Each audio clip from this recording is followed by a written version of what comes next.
خرید عروسی که رنگ و بوی خون گرفت.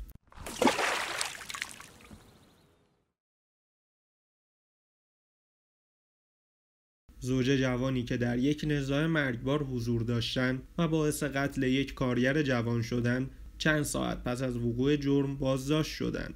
ماجرای خرید عروسی که به قتل منجر شد.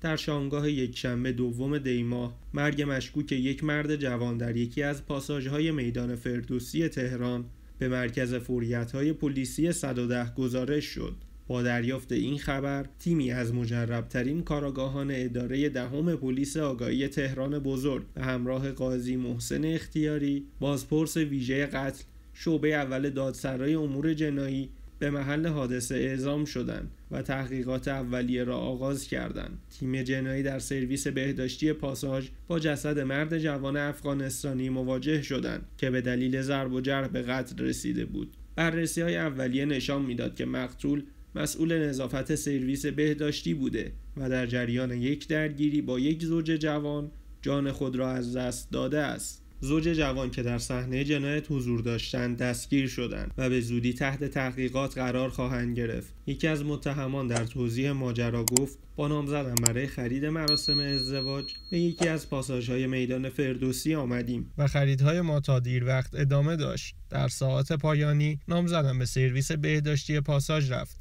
اما متوجه شد که دستشویی بانوان تعطیل است. بنابراین به بخش آقایان رفت که در آنجا مقتول مشغول نظافت بود.